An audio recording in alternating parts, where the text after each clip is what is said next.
Students, welcome to Umesh Chandra police academy. Today question వచ్చి, ఒక పాత్రలో 5:3 నిష్పత్తిలో ఏ మరియు బి అనే రెండు ద్రావణాల మిశ్రమాన్ని కలిగి ఉంటుంది.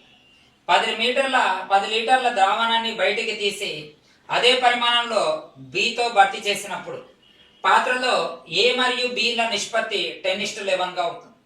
పాత్రలోని ద్రావణం యొక్క పరిమాణమే ఎంత అంటే ఇప్పుడు ఎంత అని అయినా కానీ ఫస్ట్ స్టార్టింగ్ లో ఎంత అయినా కానీ నో ప్రాబ్లం. ఇక్కడ నార్మల్ గా మీరు ఒకసారి చూడండి, ఇది 5:3 ఇది టోటల్ యొక్క డబ్బా అనుకోండి, లేకపోతే ఒక క్యాన్ అనుకోండి. దీంట్లో నుంచి ఎంత బయటికి తీసారు అంటే 10 బయటికి తీసారు. 10 బయటికి తీసినప్పుడు రిమైనింగ్ కూడా రేషియో ఎంత ఉంటుందమ్మా? 5:3 ఉంటుంది, అవునా? కానీ ఇక్కడ మళ్ళీ ఏం కలిపిరంటే ఒక 10 లీటర్స్ కలిపారు. 10 లీటర్స్ కలిపినప్పుడు రేషియో ఎంత ఉండాలి? ఎంత వచ్చిందంటే 10:11 వచ్చింది. నేనేం చెప్పినాను? తీసేస్తే మళ్ళీ రేషియో సేమ్ ఉండాలి. మళ్ళీ ఇక్కడ మళ్ళీ బిని యాడ్ చేసినాం అంటే ఇది చేంజ్ అవుతుంది, కానీ ఈ 10 మాత్రం సేమ్ ఉంటుందిగా. ఇది సేమ్ ఉండాలంటే దీన్ని 2 తోటి ఇంటూ చేయి, దీన్ని 2 తోటి ఇంటూ చేయి. ఇప్పుడు రేషియో 10:6 అయింది. అంటే ఇప్పుడు నాకు ఇక్కడ పాయింట్ ఇది చాలా క్లియర్ క్లారిటీగా ఒకసారి చూడండి. ఈ పాయింట్ కంప్లీట్ గా ఈక్వల్ అయింది.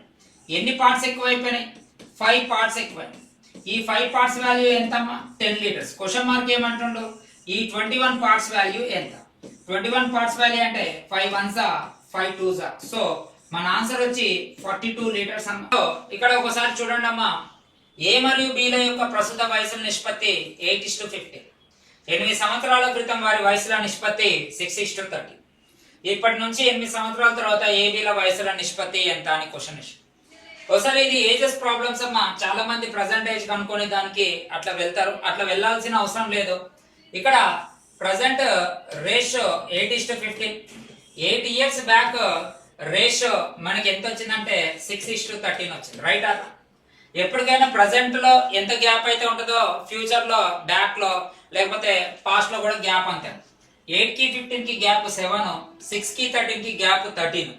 అయితే ఇక్కడ మీరు ఒకసారి ఇక్కడ చూడండి, ఈ గ్యాప్స్ సేమ్ ఉన్నప్పుడు ఈ గ్యాప్ చెక్ చేయాలి.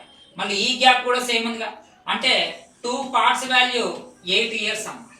మళ్ళీ 2 పార్ట్స్ వాల్యూ 8 ఇయర్స్ అంటే 8 ఇయర్స్ వాల్యూ కూడా 2 పార్ట్స్ అనే కదా. క్వశ్చన్ మార్క్ ఏమంటుందంటే ఇక్కడ నుంచి 8 ఇయర్స్ తర్వాత రేషియో ఎంత అని క్వశ్చన్ అడుగుతుంది. అంటే అర్థమైంది, 2 పార్ట్స్ వాల్యూ 8 ఇయర్స్ అయితే 8 ఇయర్స్ వాల్యూ కూడా 2 పార్ట్స్ అన్నట్టేగా. అంటే ఇక్కడ నుంచి 8 ఇయర్స్ కలిపే బదులు ఈ 8 పార్ట్స్ కి 2 పార్ట్స్ కలిపితే సరిపోతుంది. సో 10:15 అమ్మ. ఎటువంటి పర్సెంటేజ్ కనుక్కోకుండా డైరెక్ట్ 10:17. ఎటువంటి పర్సెంటేజెస్ కనుక్కోకుండా డైరెక్ట్ గా మనము పార్ట్స్ లో చేయొచ్చు. 8 కి 2 కలిపితే 10, 15 కి 2 కలిపితే 70. సార్ చూడండి, ఏ మరియు బిలో ఒక వ్యాపారంలో 3:7 నిష్పత్తిలో పెట్టుబడి పెడతా. ఆ వ్యాపారంలో ఒక సంవత్సరంలో 60,000 బదులు నేను 600 అనుకుంటాను. 600 లాభాన్ని ఆర్జిస్తాను. లాభంలో 40% పెట్టుబడిని పెట్టిన తర్వాత మిగిలిన లాభాన్ని పంపిణీ చేయాలి. వారిని నిర్ణయించుకున్నారు ఏకి ఎంత లాభం వస్తుంది అని క్వశ్చన్ వేసాం. ఇది మన మామూలుగా పార్ట్నర్షిప్ లో ఎప్పుడైనా సరే లాభం అనేది దేని ప్రకారం మనం పంచుకోవాలమ్మా? మనం పెట్టిన ఇన్వెస్ట్మెంట్ ప్రకారం పంచుకోవాలి. మళ్ళీ మిగిలినది కూడా ఇన్వెస్ట్మెంట్ ప్రకారమే పంచుకోవాలి కదా. అంటే ఆల్రెడీ 40% లాభాన్ని దాన ధర్మాలు వేరే దానికి ఇచ్చారు. అంటే రిమైనింగ్ ఎంత ఉంటుందమ్మా? 60%. అంటే 600 లో 60% ఎంతమ్మా? 360. ఈ 360 ఎవరు పంచుకోవాలి? వీళ్ళిద్దరు పంచుకోవాలి. వీళ్ళిద్దరు ఎన్ని పార్ట్స్ అమ్మా? 10 పార్ట్స్. అంటే 10 పార్ట్స్ 360 అయితే దాంట్లో ఏకి ఎంత వచ్చింది? 3 పార్ట్స్ వాల్యూ ఎంత అని question.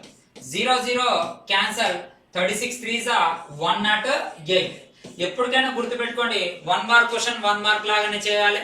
So thank you very much. All the best.